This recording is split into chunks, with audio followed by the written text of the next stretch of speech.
Clarissa by Samuel Richardson.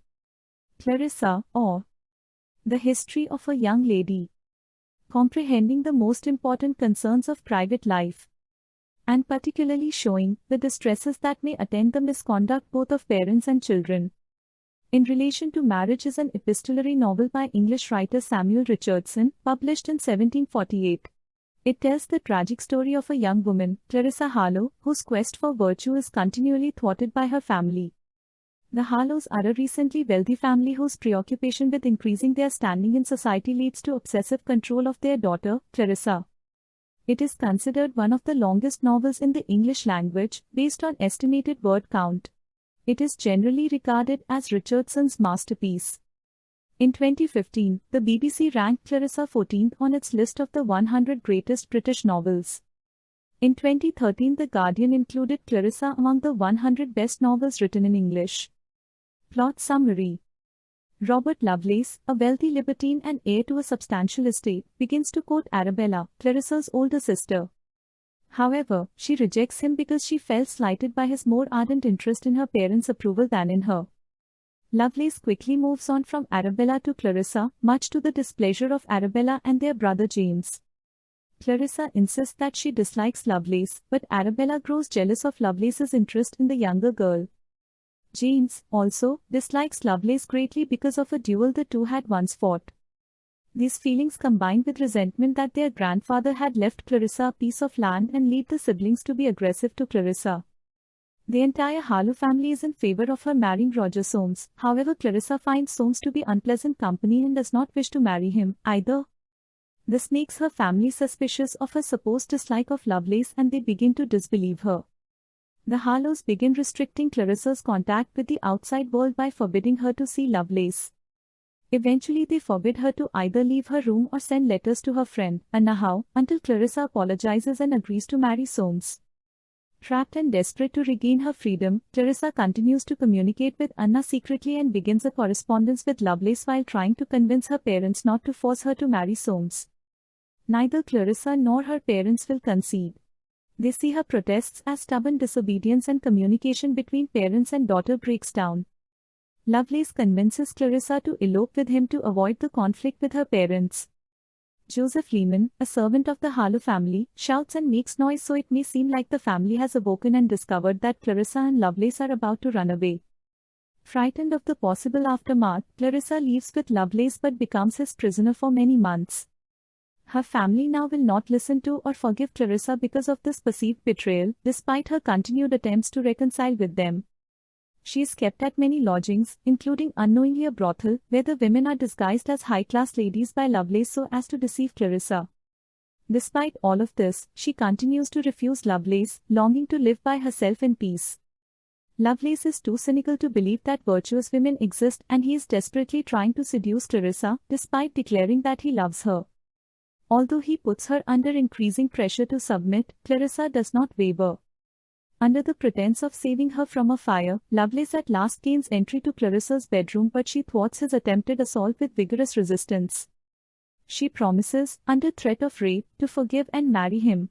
However, she considers this promise made under duress as void. Soon after she makes her first successful escape from Lovelace, concealing herself in lodgings in Hampstead.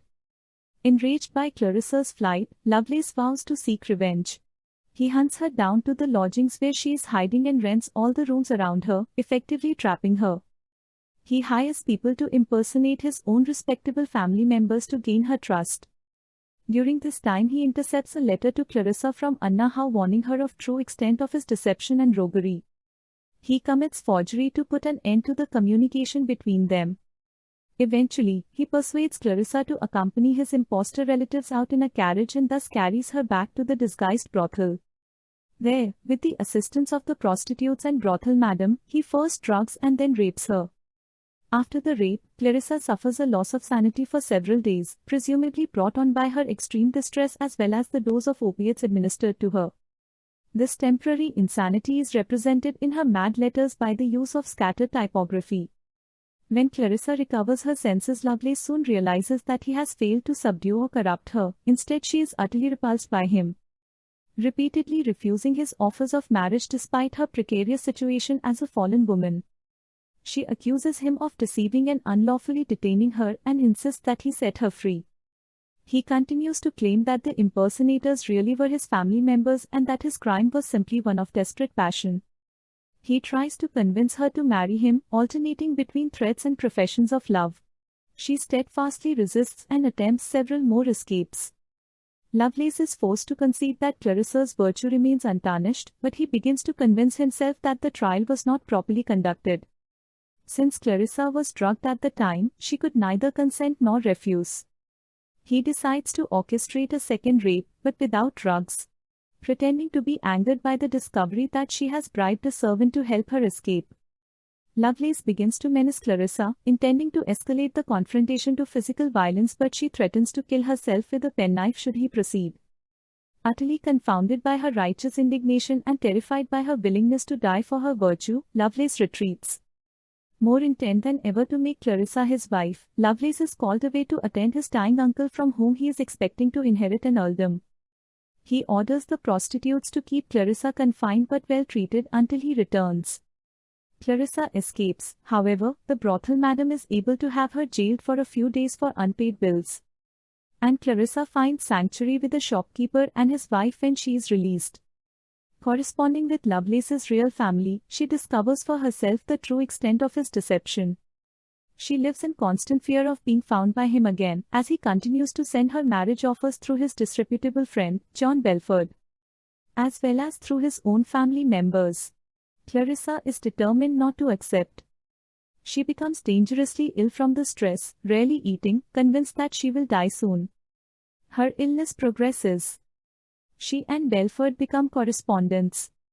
She appoints him executor of her will as she puts all of her affairs in order to the alarm of the people around her.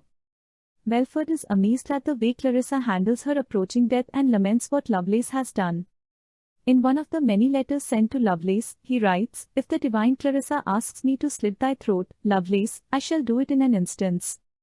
Eventually, surrounded by strangers and her cousin, Colonel Mordaunt, Clarissa dies in the full consciousness of her virtue and trusting in a better life after death. Belford manages Clarissa's will and ensures that all her articles and money go into the hands of the individuals she desires should receive them.